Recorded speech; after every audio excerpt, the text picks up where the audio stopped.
Um, thanks, Daisha. My name's Ashok Mathur. Some of you know me from having talked to you before. The reason I'm up here is Stephen had to run off, and he made me do this. Actually, Matt made me do this, so I'm up here. I've worked with I've worked with Stephen on the management of this Summer Indigenous Intensive for the last 3 years now. It's been a wonderful experience.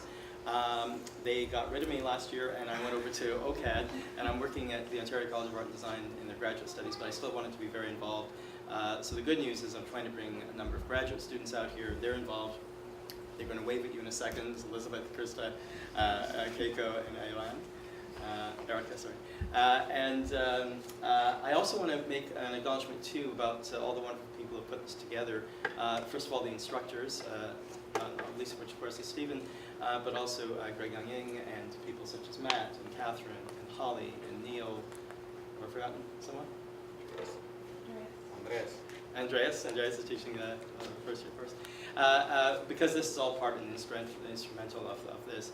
I know in a few minutes we wanted to go up and see Tanya Willards, whose name of course keeps getting evoked, and she was in the panel yesterday with Jamie, for her MFA exhibit, which will be up there in the FINA gallery. Reception there. I'll buy everyone coffee or something.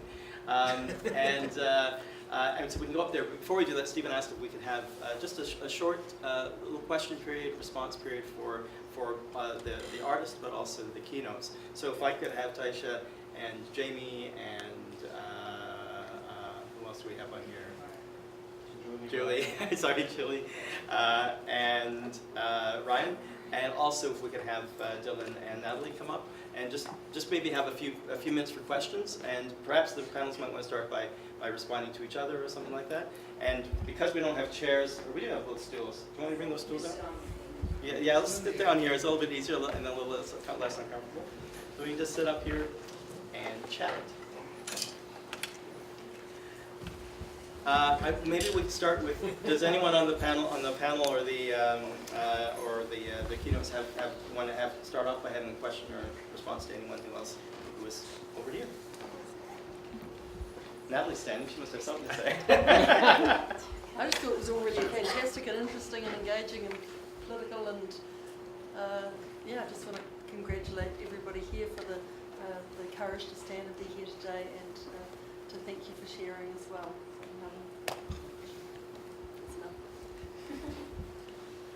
Any comments from either from the panelists for each other or from the audience?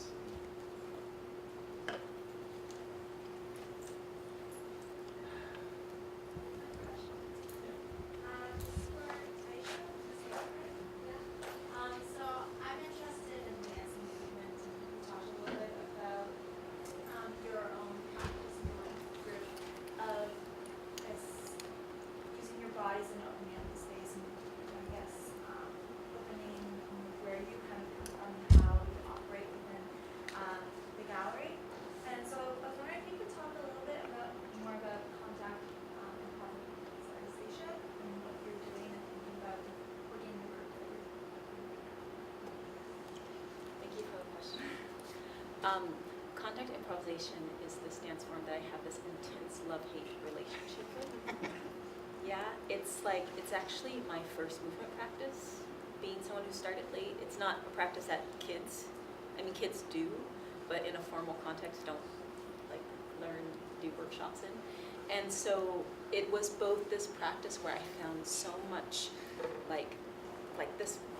I just enjoyed it so much and had such a great sense of connection with people, but I was also kind of, it's a very white practice, it's a very white world, it's a very white sociality.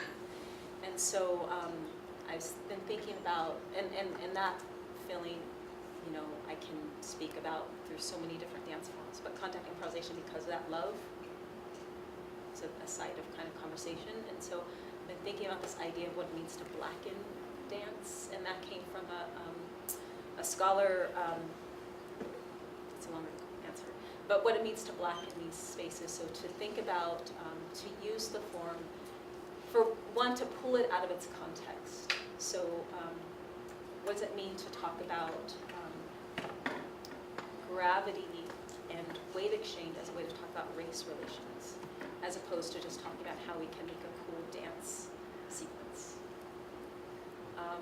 And it's tactile, and it brings us into conversation, and I think from my experience, if people are able to open up their bodies or have a conversation across bodies, it yields a deeper this conversation.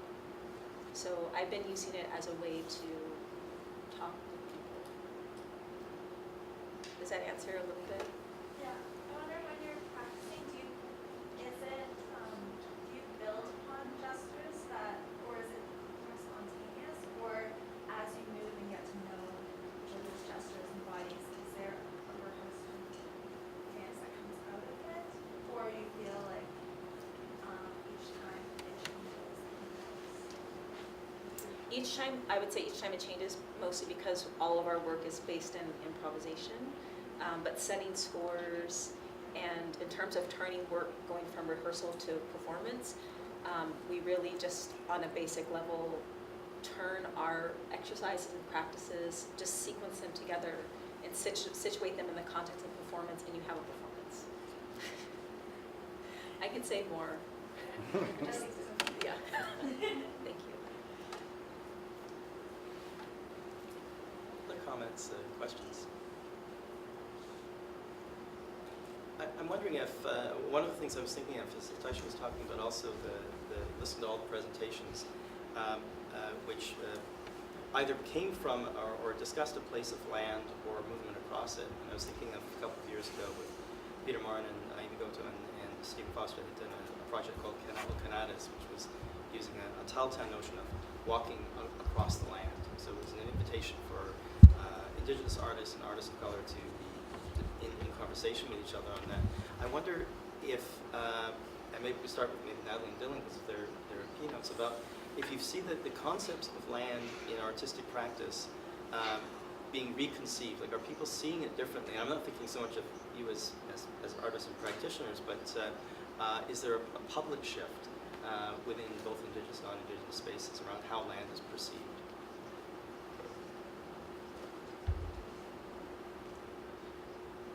I'm trying to think how to answer that because where I work is so far away from any kind of any city centre. It's 2 hours from the nearest city. It's half an hour from the nearest really small town that's only got like 2 shops. It's a dirt road. It's the end of the road. The road slips all the time. That whole region currently has been cut off by large slips. So it's a place where, when I think of like what is a public, it's most of that information or the visual information that I present isn't a place that other people know particularly well, except people from our own community.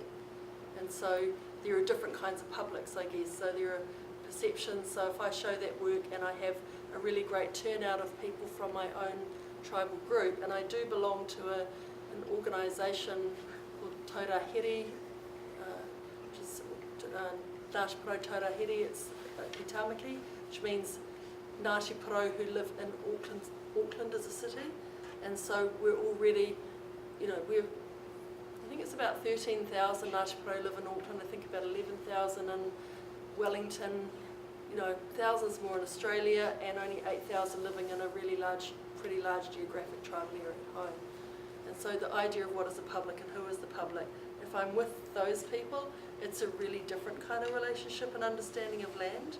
And then if I'm in an art community, it's a different, there's no homogenous art community either. So, but I do think I'm really struggling with using words like landscape, and I'm trying to always challenge myself about how do I use those words. And if I was at home, I would always use the word whenua instead of the word land.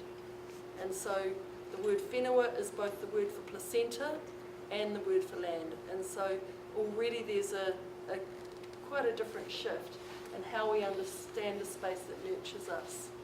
And so it's a word that's really widely understood in Aotearoa, so it's one that never requires translation.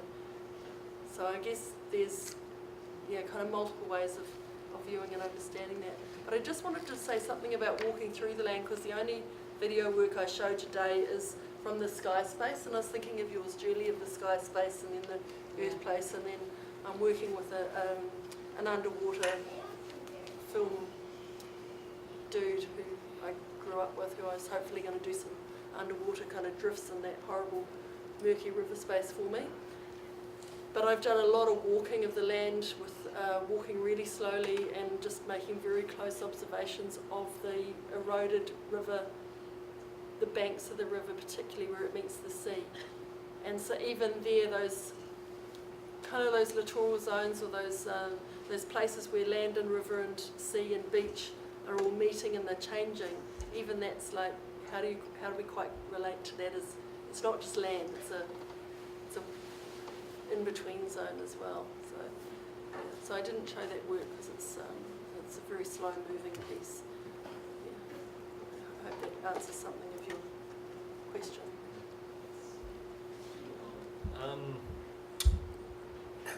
I think in mainstream institutions, especially in the States, there's not a critical conversation around land.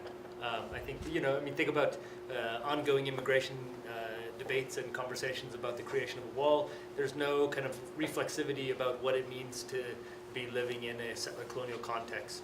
That aside, I think in smaller spaces like this, there are these conversations.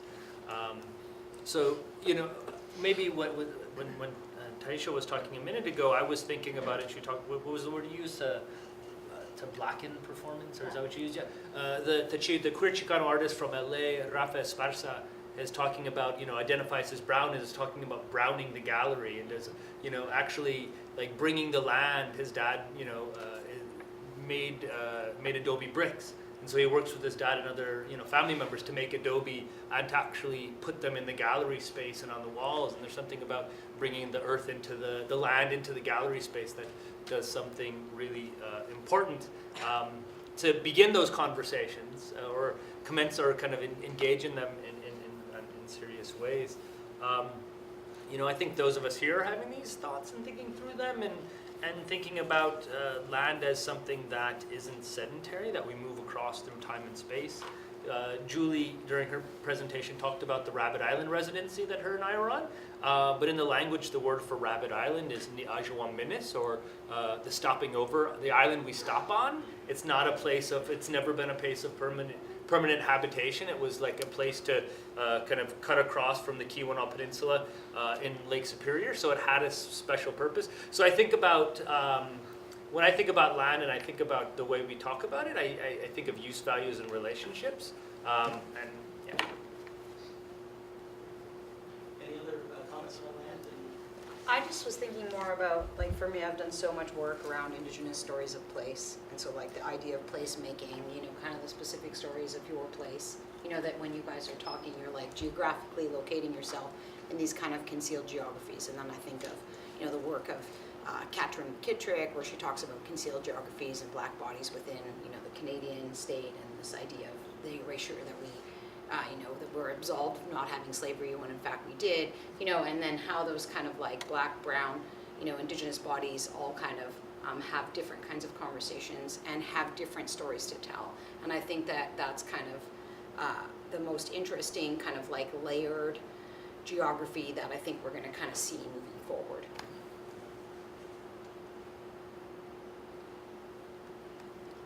I think that I feel like I have noticed a kind of a romanticization around works that are about land, particularly from like mainstream liberal institution, and it reminds me a little bit of like where I grew up.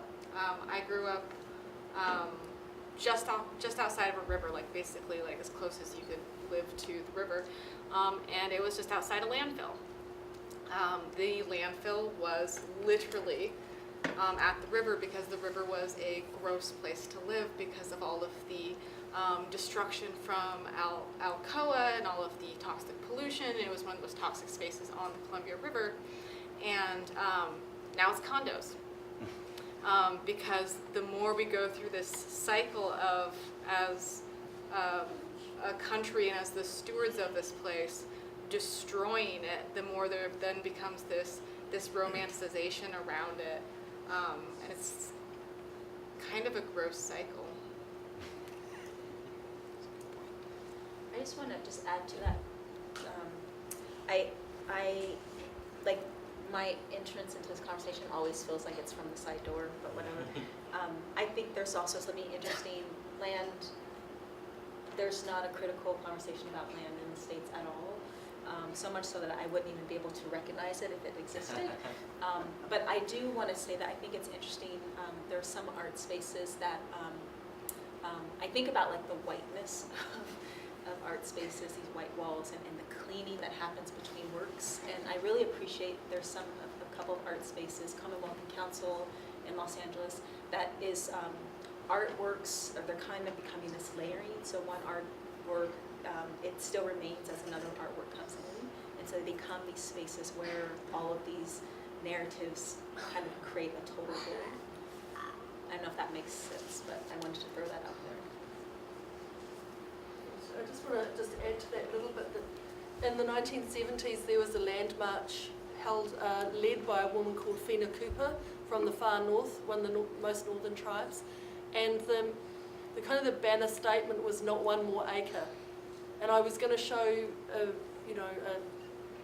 an image that shows the disappearance of Māori land under different conditions, whether that be through warfare or more indirectly through legislation. And it's still continuing. We've even had we've had a major event in this century where the government took away our rights to go to court to contest foreshore and seabed land. So we had the Foreshore Seabed Act in 2004, which again, huge marches. And so, right from those times, it's been not one more acre, not one more acre. The word, even the term Māori land is a political concept and term. You can't say Māori land in Aotearoa without that being understood as nuanced and politicised and contested. So for us, land is probably the sort of been the most central galvanising political space, as well as our language. So those two together, because we situate ourselves through our language and our land as our centre of it, the way we identify. So I think it's quite different, perhaps, to other people's experience. And I know when I talk about land, I'm using land with a capital L, as Mishana Goman would, and that's Indigenous land capitalized, non-Indigenous land not capitalized. In a way of they're very different entities. When you're talking about land, or you're talking about land, it's like nation versus nation. Can you use these Western concepts to in English to talk about much more layered and nuanced things? And I used to think yes, and I'm not so certain anymore. Any other comments?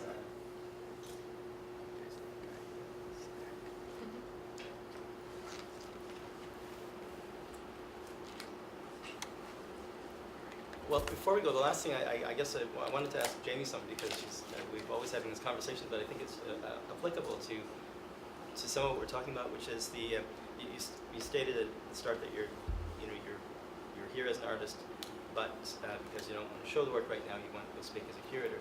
I wonder if you could talk, and maybe others too, about the tension, if it's a tension between being a curator, someone who organizes, brings others in, and an artist, someone who takes their work out. I think I think for me, it's not a tension. I think that it actually helps me do both. And I see curating as an artistic practice. And so, like, just even thinking about changing an architectural space or a gallery space to accommodate work rather than the work kind of fitting a space, I think that in itself is a conceptual kind of way of being in an institution as a curator that brings in the artistic practice. But I also think it just helps, I believe that it helps you have better relationships with the artists that you're working with too, because you have that practice as well. And you're more sensitive to maybe how they would see their work in the space, or it being talked about or interpreted.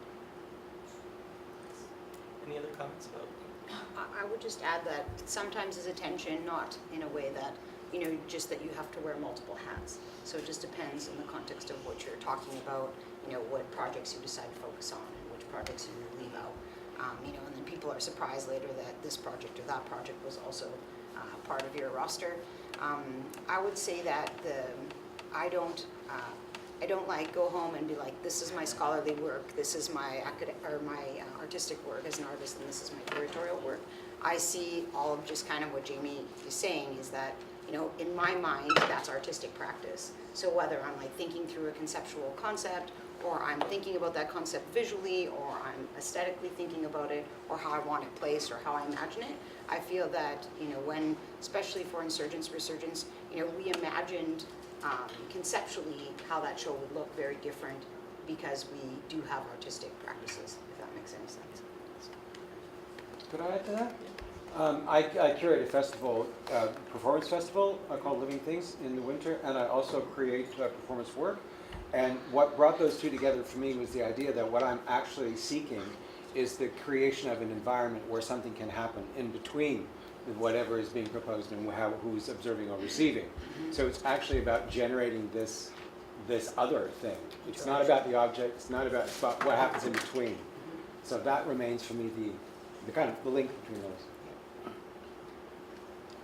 Yeah, I did want to add that I work in a collective, and I didn't have time to present anything about the work of the collective that I do, but a lot of what we do is try to create platforms for others to speak so that we become pretty invisible on the day of things actually happening.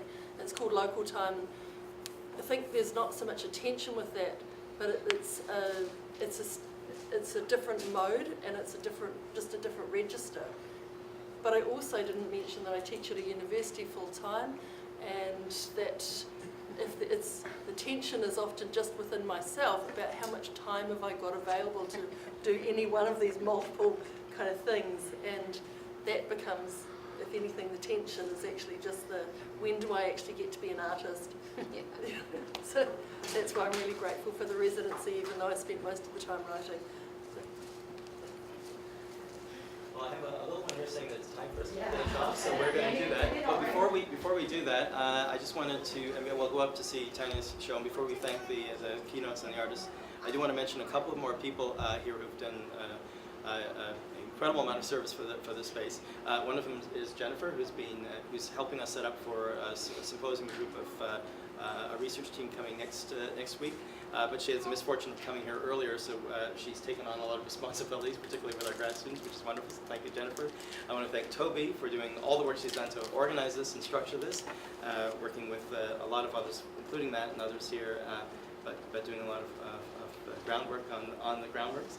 And to Meg for doing all this wonderful work with the camera and also uploading this stuff. It's really beautiful to have. It's so wonderful to have that record. With that, I would like to say thank you to our artist panel and to our keynote speakers. Please give them a round of applause and let's go see you.